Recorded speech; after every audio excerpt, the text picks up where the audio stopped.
Hello friends, hope you all are doing great, staying safe and healthy.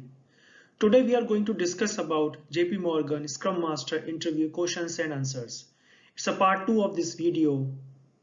Link to part 1 is in the description. So if you are coming first time, do watch that video as well. It's a lengthy interview where questions are mix of intermediate to experience, scenario based, and I can say 2-3 questions are completely different. So friends, watch complete video with full explanation. You will never know which question will be asked by an interviewer in your next interview. Hello friends, my name is Sunan Sharma and welcome to our YouTube channel Careers Talk. I am an Agile consultant based in Den Haag, Netherlands, and if you are visiting our channel Careers Talk first time, make sure you hit the subscribe button. When you subscribe to this channel, you will get 3 benefits. The very first benefit is for your next Scrum Master, Project Manager interviews, you will be more confident after watching real world interview questions and answers from large multinational companies which I am posting regularly. The second benefit is you will be learn more about different exam certifications like PMP, PSM, CSM, PMI, ACP and Scale Agile. And the third benefit is you will learn a lot from explanation videos on project management, agile methodologies, along with different frameworks like Scrum, Safe, and Kanban. Friends, every single week I will upload at least one video for you. So click on the subscribe button right away and make sure you hit the bell icon to turn on the notification.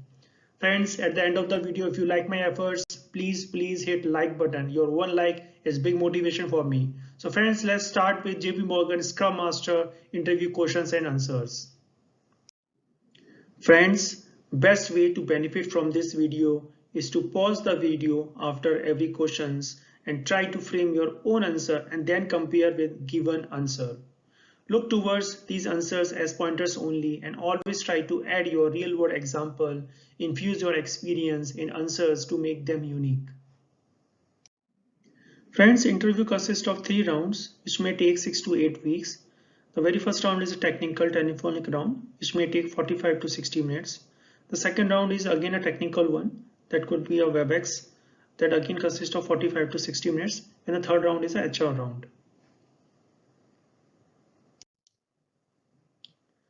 Okay, let's move on to the very first question. When a project starts, the client typically has a list of functionalities to be built into the application.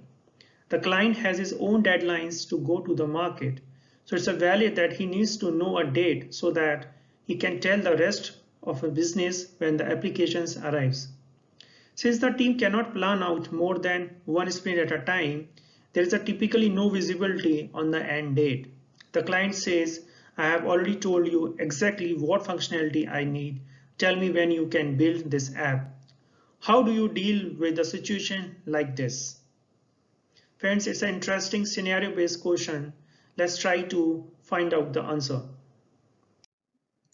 Friends, here we are talking about agile release planning. Agile release planning is based on fixed length, normal capacity cycle that operate on dynamically planned and dynamically scoped features. In Scrum, fixed date release planning must be handled by controlling scope to meet the deadlines, as you cannot have both fixed date and fixed scope deadline simultaneously. Agile release planning is based on iterations, and in order to do calendar or a time-based release planning in Scrum, there are the following steps. The entire product backlog is given a rough estimate, usually at the level of epic rather than detailed user stories. A fixed sprint length is determined. 2 to 4 weeks are common values. This length should not change during the life cycle of the project without recalculating the sprint capacity and adjusting the release schedules. The third step is a velocity is calculated based on the team's past performance or on an educated guess if no past performance is yet available. The next important point is efficiency factor. So our efficiency factor for the cone of uncertainty is applied. This is commonly 0.6 for new teams or for projects with large cone of uncertainty during initial project planning. But efficiency factors are inherently variable and can be adjusted to fit currently available knowledge about the problem domain, the team and available resources. The next step is planning velocity. Now how we are going to calculate? That will be estimated velocity multiplied by the efficiency factor. Friends, I'm going to give an example in upcoming slide, so just hold on. The next step is number of iterations for a release are calculated using the following variable and formula. E, aggregate estimate of all product backlog items. V, planning velocity. I, estimated iteration for release, round up to the nearest whole number. And the last step is divide E by V to get estimated iterations. The I value can be turned back into a calendar or time estimate by multiplying iteration by the length of the sprints in weeks or months. That is, I multiplied by 2 if 2 is the sprint length. Let's check this example. So let's say you have a total backlog of 200 story points and plan to use a 2-week sprint length. Your team's historical velocity is 20. But this is a brand new project and a large cone of uncertainty, so your efficiency factor is the standard 0.6 multiplier. As a result, your planning velocity is 12 story points per sprint after applying the efficiency factor. So if your release plan for all the product backlog item would be 200 divided by 12, that is 17 sprints. You then turn this into a calendar or time estimate with 17 multiplied by 2, that is 34 weeks. Based on this information, your project schedule will state that it will take approximately 34 weeks to ship all the features currently in the product backlog. Now, this is an estimate based on the information currently available and should be treated as a planning value rather than as a guarantee. Next question is, one of your senior team member not performing well and bring down morale and affect the overall team performance. What you will do as a Scrum Master? Friends, I will try to answer this question in detail, and this question is very frequently asked in most of the experienced Scrum Master interviews. Every Scrum Master at some point in their career will have to learn to deal with an underperforming team member. Let's go through a few ways to effectively deal with an underperforming employee. Friends, before reaching out to the team member, question yourself.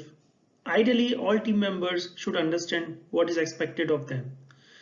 And if you as a Scrum Master feel this is not clear, then they may not even realize that they are underperforming. So ask yourself these questions before approaching the person. Have all employees been told explicitly what is expected from them? Do they understand what the consequences are for underperformance? Are you as a Scrum Master confident that they understand they are underperforming? The next important thing is be prepared and be specific. Ensure that you as a Scrum Master gather as much as evidence prior to speaking with the team members, so you have as many facts as you can at hand. General comments like you are not doing a good job is not useful, so be specific as possible in measuring performance. In place of just speaking in broad terms, be specific about the performance issues as you can. So be prepared with the notes or documentation showing exactly where the performance problem lies. If the issue is with target related, have your figures ready. If the employee is not complying with the company policy, have that policy in hand. The discussion should leave absolutely no room for misinterpretation. You should be sending a clear message and explaining your expectations in a way that is easily understood. Friends, if you do not deal with an underperforming team member quickly, then you are sending a message that this performance or behavior is acceptable, and it's a bad precedent for both that individual as well as the rest of your team. You should try to speak to the team member as soon as possible once the performance issue has come to your attention. Have a meeting with the team member and highlight the fact that the aim of this meeting is to find a solution to any given problem. Confirm that your team member understands. Do not proceed until your team member are both perfectly clear. Friends, the next important thing is understand the external factor. If the performance issue has suddenly appeared, there is a chance that it could be the result of external factors, such as the underperforming employee's personal life.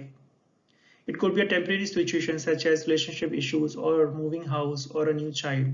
So consider how long this team member has been working with your organization. You may discover that they have been in the same role for years without any recognitions or other workplace disagreements to try to find if there is some external factor involved. As a Scrum Master, explore with the team member whether he or she have the actual skills required to do what is expected.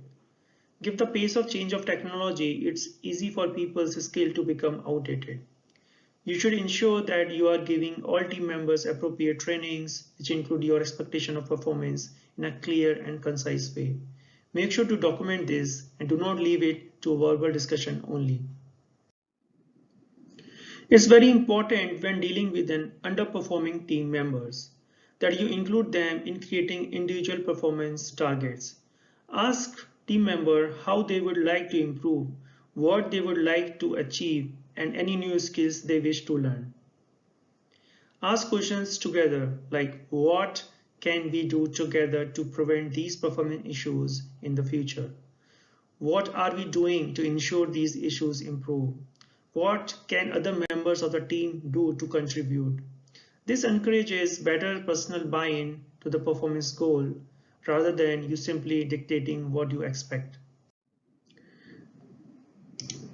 This last option, this is never ideal and should always be treated as a last resort.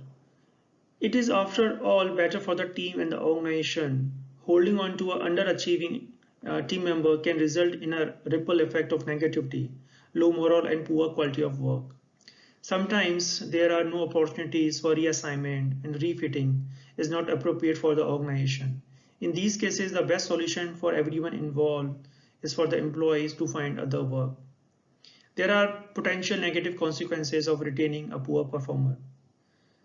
So you will be annoy other members of your team who may have worked harder to carry the poor performance. You may promote a belief in others that you are prepared to underperformance. You may waste precious time and resource that could be better used elsewhere. You may signal that some employees deserve some extra treatment. You may undermine the whole idea of finding the best person for the job. So in some point of time, it's best in the interest of team and organization, let them go, release those resources. Let's move on to the next question. Team works together for a couple of months. They are somewhere between norming and performing phase. One of the team members says that he does not benefit from retrospectives. At the same time, he is collaborative, help others, respect team norms, actively participate in other meetings. He's a good engineer as well. So what you will do as a Scrum Master? It sounds like it would be a good time to have a retrospective or retrospective. We should start with a reminder of purpose of having a retrospective and what the team is trying to get out of them. Review how the team has had retrospective in the past, like what went well, what can we improve, what going well, etc. Whichever technique you are using. It may be a format of the meeting that is a problem, and other team members might have similar feelings if given a better chance to express them. So in this case, we have someone who is not fitting into the team orientation process. That leaves us with the three options. Reevaluate the format and effectiveness of your retrospective and then tweak the ceremony until it's providing value to everyone. The next thing we can do is providing education, incentives, and consequences to ensure that all team members participate effectively in this mandatory Scrum ceremony. And third thing is scrap the Scrum processes if you're not planning to follow it anyway. So Scrum is about teamwork. This team member is missing the point. Whether or not he benefits from the retrospective is irrelevant. The real issue is whether or not the team benefits from the retrospectives. In addition, the sprint retrospective is a formally defined Scrum ceremony that is essential to the inspect and adapt process. That means that you must hold retrospective if you are adhering to the formal Scrum framework. Failing to hold effective sprint retrospective reduces the effectiveness of the framework and it is counter to our core agile principles. The next question is how you apply Scrum values in your project. Give examples. Friend, this is uncommon Scrum Master interview questions and normally it's not been asked. Let's check out the answer. Values are central to our living and also have a significant influence on the success of a project.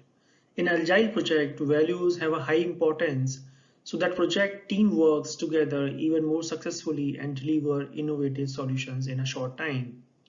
So here are the 5 values of Scrum along with our understanding of how those values might play out in everyday work life.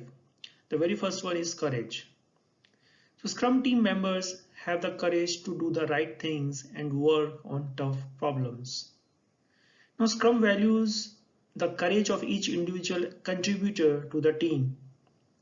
While we may not have always think of a courage in the context of a job, there are certain circumstances that require some bravery. So for example, it takes some courage to point out a mistake even when correcting it will cost your team some time. It takes even more courage if the mistake was made by a senior. Having courage also means tackling difficult challenges head on rather than delay or passing them off to a colleague.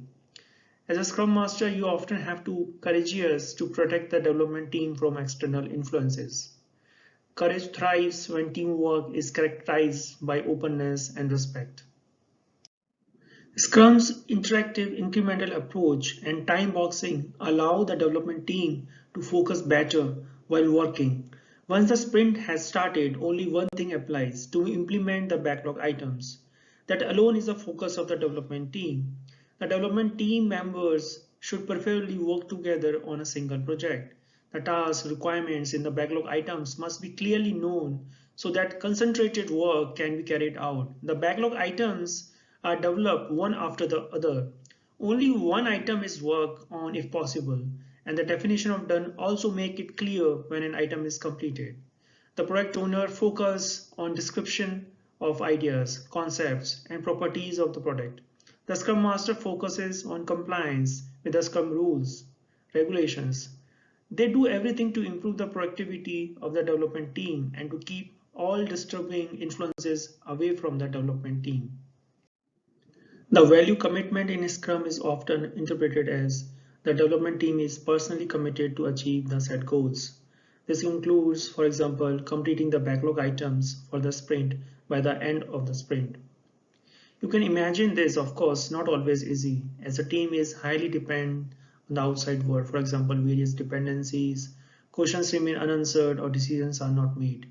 To meet this obligation, the development team commits itself, among other things, to provide a forecast in sprint planning of which backlog items will be implemented in the current sprint.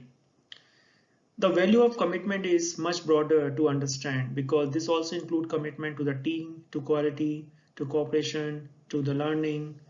Commit to doing the best we can every day. Commit to sprint goal, to excellence, and the last but not the least, to the agile principles. Information can only generate benefits if it is freely accessible and handled openly. Nearly every project comes with challenges. Scrum values openness and honesty, communicating to all stakeholders without fear. This means telling a team member honestly if something needs to be redone and receiving that kind of communication respectfully. Trusting that everyone is working towards the same goal. In the sprint review meeting, the development progress is openly presented to the stakeholders and the team is open to their feedback. This value of openness also means that project stakeholders are expected to communicate promptly and honestly. For example, changes in timeline, resources, or product needs occur. Respect should already be part of everyday life, but unfortunately, it is not always. Without mutual respect, a Scrum team will not work successfully. The team members work closely and intensely together, and this only works if they respect each other, accept their differences, know and use their strengths, and respect their weaknesses and characteristics. In my opinion, respect also has a direct relation to the trust and maturity. Scrum generally consists of collaborative and self-organizing team, but each member is independent in the sense that no one is constantly checking his or her work. It is assumed that each individual is capable of doing her job without constant oversight or check-in by a Scrum Master or other team members. This also means encouraging and expecting people to ask for help when they need it, trusting that every team members will be ready to help, since each is committed to the project success. Friends, it's a tricky question. How would you decide the sprint length? why a 2-week sprint chosen by many? Let's check out the answer. There is no one-size-fits-all answer to this. No magic bullets for determining a sprint length that work well for every team. Originally, the Scrum called for 1 month sprint, but nowadays many teams have been successful with 2 weeks or even 1 week sprint. Sprint lengths should be chosen in relationship to the project duration. However, they should not never be longer than 4 weeks. Consider a 3-month project. If it has 4-week sprint, the stakeholders will only get to participate in 2 demos before the project is released. This is not enough feedback to mitigate the risk. Shorter sprint length are necessity over here. What about a year-long project? Assuming 4-week sprints break approximately monthly, that project would offer 11 opportunities plus the final release for stakeholders to see that developing product. 4-week sprint are a realistic option depending on other factors involved. When working to determine sprint length with your customer, it is important to factor in 3 things: customer group, company culture, customer environment. So look at the customer group first. It's crucial to balance the team's need with the needs of your customer.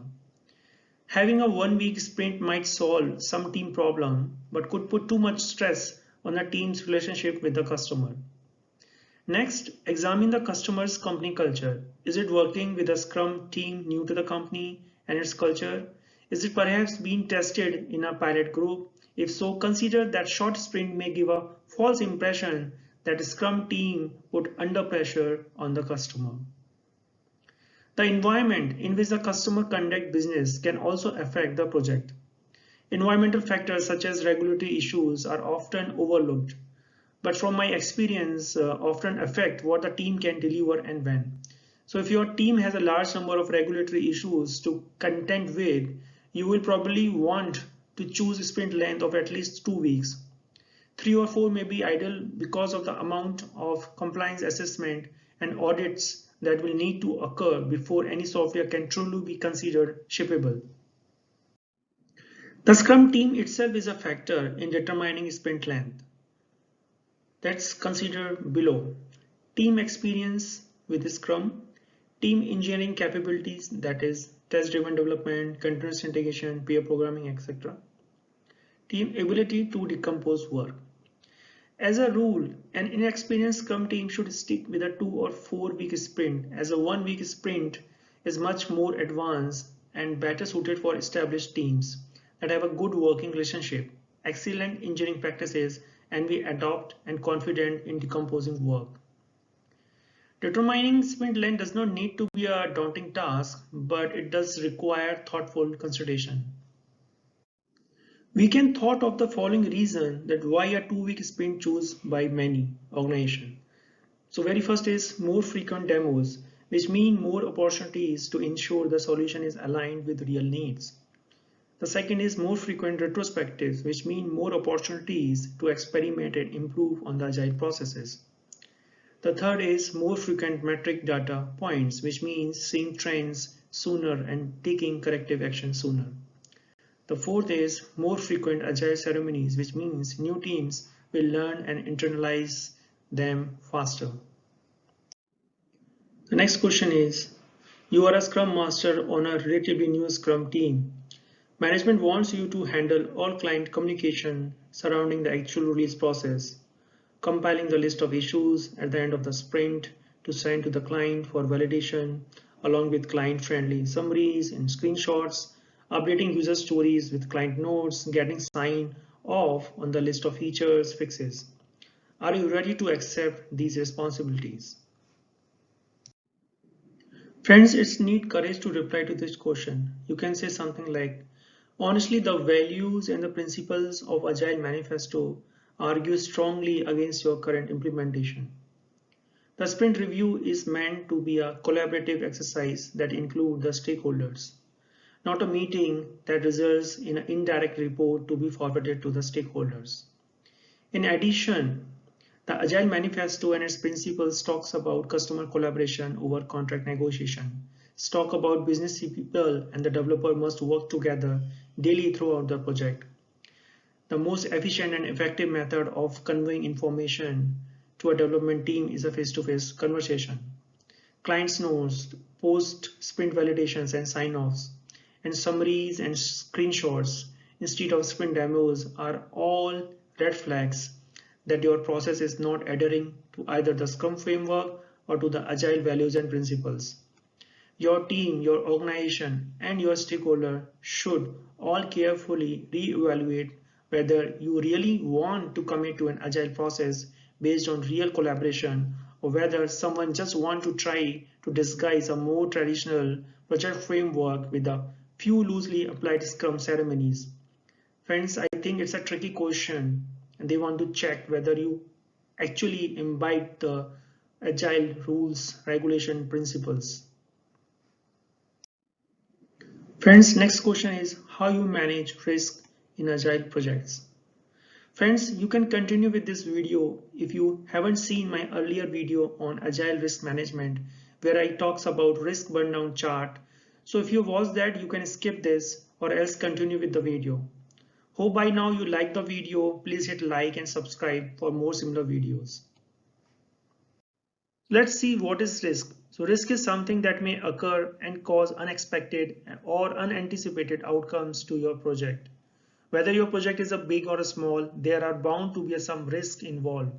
A key part of effective agile project management is to reorganize that possible risk and determine how those risks could affect the completion of project. Risk can be positive, that can be an opportunity, or negative threats. But Scrum Masters should know what they are and have a plan in place to mitigate or capitalize on these risks should they occur. Friends, I will just take few more seconds to explain at least about opportunity or a positive risk. Although positive risks are something you are trying to avoid, they can often be managed as an opportunity when they occur. I'll just give you a simple example. So let's say your accountant points out the positive risk that if your income rises past a certain mark, that tax rule will apply that will reduce your net income. So how you are going to manage this risk? When your accountant tell you to reduce your income to avoid tax complications, you may be able to reduce your taxable income by donating to charity.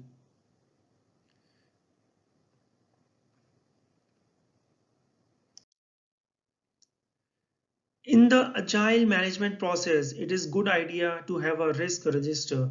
The risk register should be created during the first feature backlog discussion and updated frequently throughout more complex efforts as new risks are identified, accepted or mitigated. So this is a list of potential risks to project completion. The register should include a description of the risk, the date it was identified, the probability of the risk occurring, how severely the risk could impact the project, what action should take place, and the risk status, is it open or closed. Once we have a risk register, we can create a risk burndown chart which will shows the ongoing level of risk and how the risk decrease over time until it is no longer a risk. So at every sprint meeting, the risk register should be reviewed and updated with any new information obtained over the sprint. This way, risk management becomes an integral part of Agile. The risk register shows us the detail for one potential risk to a software development project. This is great, but what if we need is a way to show all the risks in relation to each other.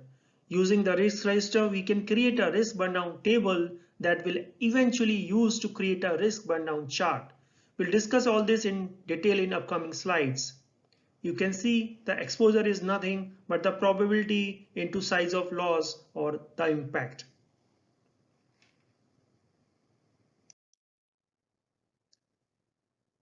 So the risks are collated into a table similar to a risk register which we have seen in the previous slide, and it has risk, obviously the description of the risk in a few lines, probability, the likelihood of the risk, size of loss, amount of time lost should the risk occur.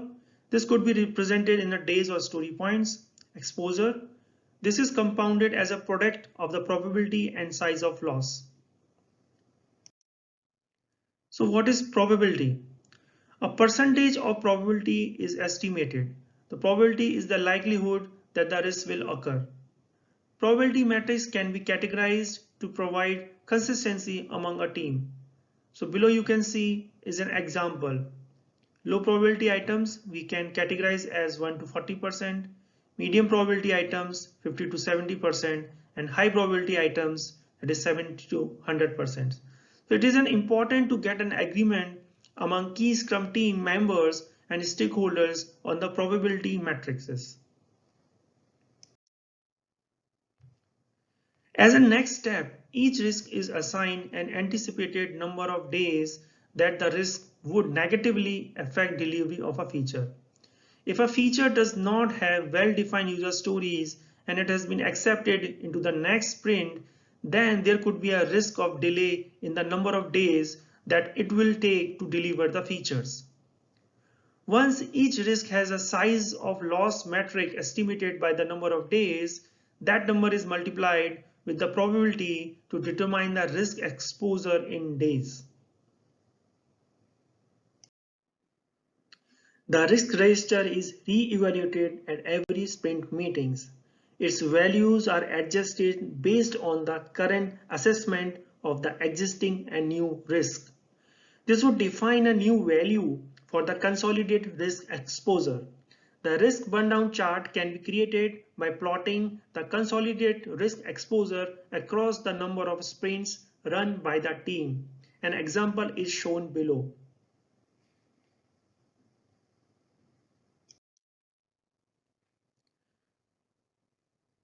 Scrum Master will hold a special 30-minute sprint review ceremony to do a deep dive into the open features and discuss with the larger team why they believe that the risks are compounding versus being reduced. So it could be a lack of the right tools, hardware, storage, software, not having access to the right people, or overestimating velocity. It can be anything. So basically the Scrum Master is responsible for managing risk, register and burn down chart.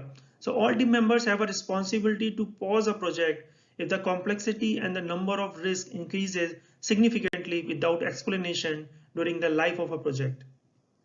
So from a project management perspective, this is an excellent indicator of how the risks are managed and controlled.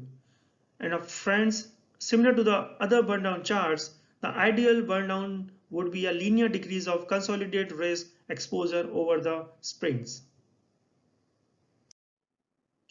Thanks for watching. Please do not forget to subscribe to our channel and one like to motivate us. Stay tuned for more such videos. Have a nice day.